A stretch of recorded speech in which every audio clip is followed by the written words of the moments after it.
Iran just closed the Strait of Hormuz again, but this time it's different. This time, there are Indian sailors killed by an American strike. There are Qatari diplomats trying to negotiate a deal inside Tehran, while American missiles are hitting from outside. The S&P 500 is down 4.5% in 10 days. The Nasdaq is down 7%.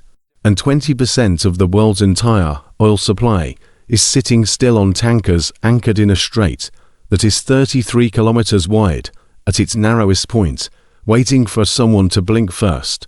Over the next few minutes, I'm going to show you exactly what happened in the last 24 hours, why today's closure is more serious than the ones before it, which countries are going to suffer most if this lasts another week, and why the negotiations that are happening at the same time the missiles are falling have still gone nowhere. Because the question is not whether the strait will reopen. The question is how long the world can hold on while it stays closed.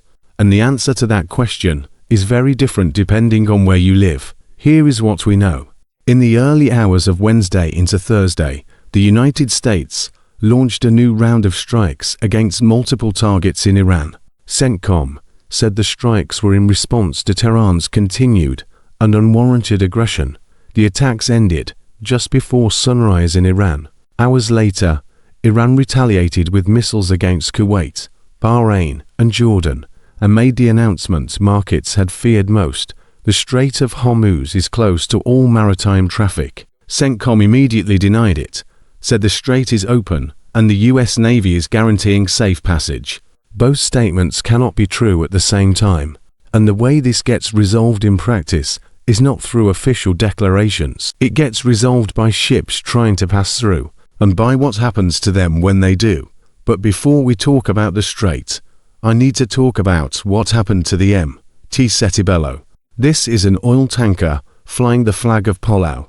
Yesterday, CENTCOM announced it had struck the vessel in the Gulf of Oman, claiming it was attempting to transport Iranian oil in violation of the American blockade. The strike killed 3 sailors, all of them Indian nationals, 3 civilians from a third country, killed by an American attack in a conflict India is not part of. Sit with that sentence for a moment. India is the second largest destination for oil flowing through Hormuz, receiving 14.7% of the total flow. The country imports roughly 85% of all the oil it consumes, and between 55% and 65% of those imports pass directly through the Strait of Hormuz.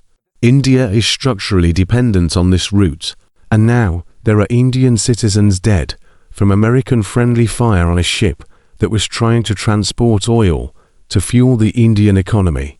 This is going to have diplomatic consequences that haven't shown up in the papers yet. India is not going to swallow this quietly. Also yesterday, CENTCOM struck another vessel, the MT Jalvia, flying the flag of Guinea-Bissau, also accused of violating the blockade by transporting Iranian oil. No casualties reported in that case. But the pattern is clear. The United States is sinking ships in the Gulf of Oman, and the countries whose citizens crew those ships are starting to understand that this conflict has a human cost that goes far beyond Iran and Israel.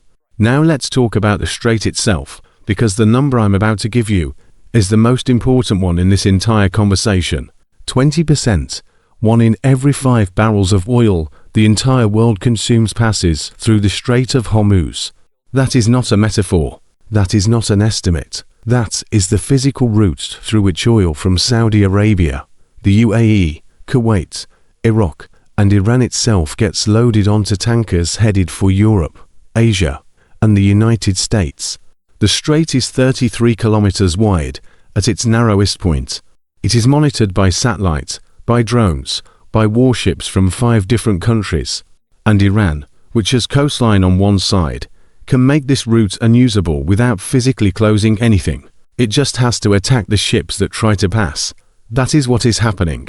But what most people don't realize is that this oil does not go where most people think. The United States receives only 2.5% of the oil that flows through Hormuz.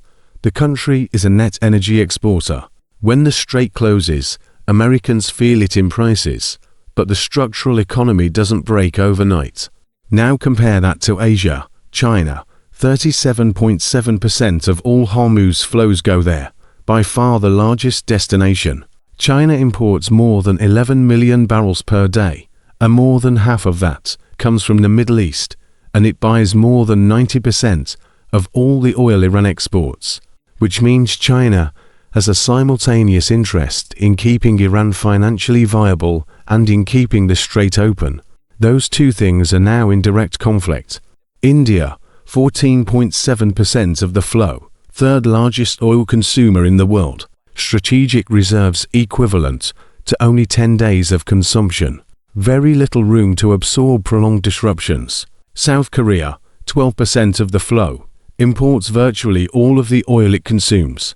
Roughly 70% to 80% of all imports transit Hormuz, strategic reserve of approximately 90 days, which sounds like a lot until you calculate that 90 days have already passed since this conflict started on February 28. Japan, 10.9% of the flow, depends on fossil fuel imports for 87% of all the energy it uses, and 95% of crude oil imports come from the Middle East. Japan imports 1.6 million barrels per day through the strait. If that flow stops, the yen weakens, the trade deficit explodes, and the economy tips into stagflation. Now let's do the math on what this costs. When this conflict started, on February 28th, Brent crude was at $73 a barrel. By March 9th, 10 days later, it had passed $115. At some point in March it approached $150, the highest price ever recorded. In May, it was above $105. Today, with this new closure, Brent is up another 1.8% to $91 a barrel. Trump has released 58 million barrels from the American Strategic Petroleum Reserve to try to hold prices down. That is 14% of the entire reserve. The SPR now holds 357 million barrels, the lowest level since January 2024. He's spending the country's emergency stockpile to buy time in a war that is already on day 103.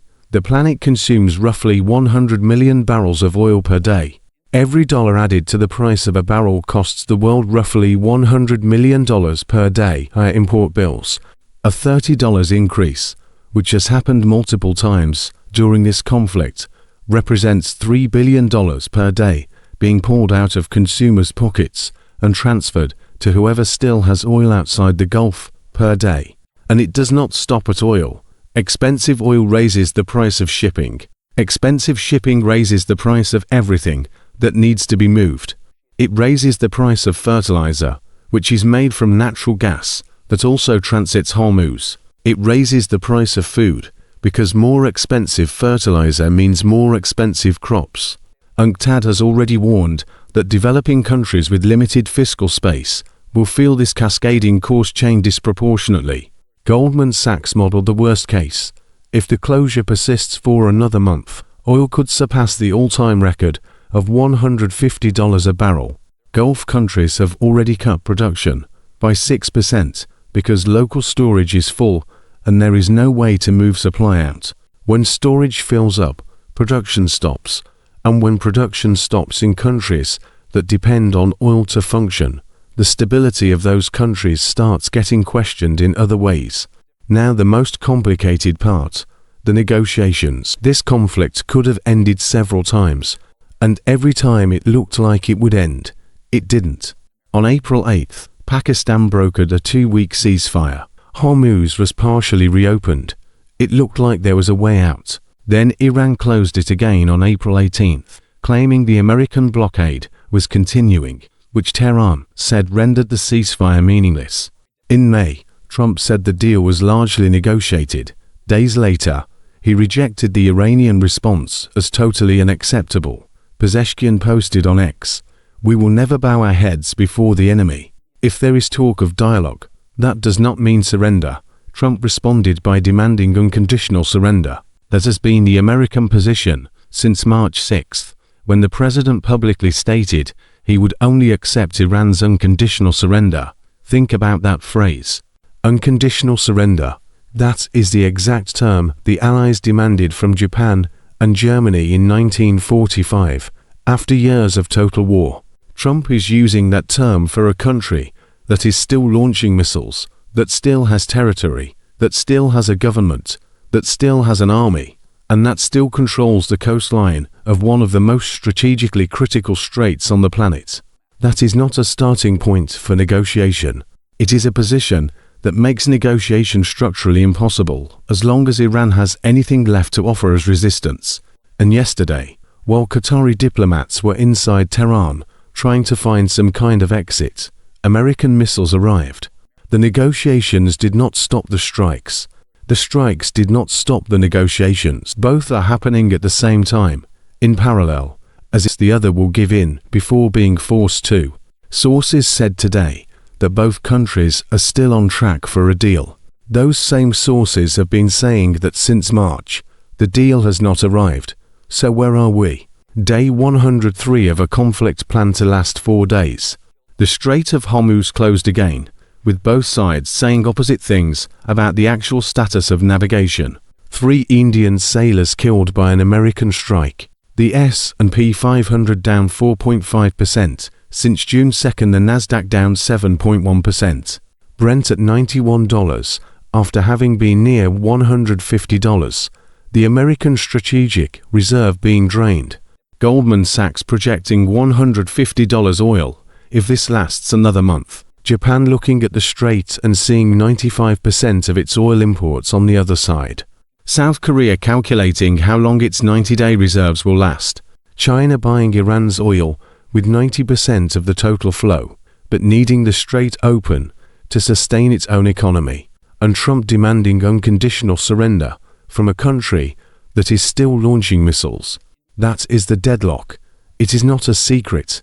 It is in the public statements of both sides. The problem is not a lack of information. The problem is that the positions are incompatible and neither side has paid enough of a course to change them. Iran still has missiles. The United States still has the largest military budget on the planet.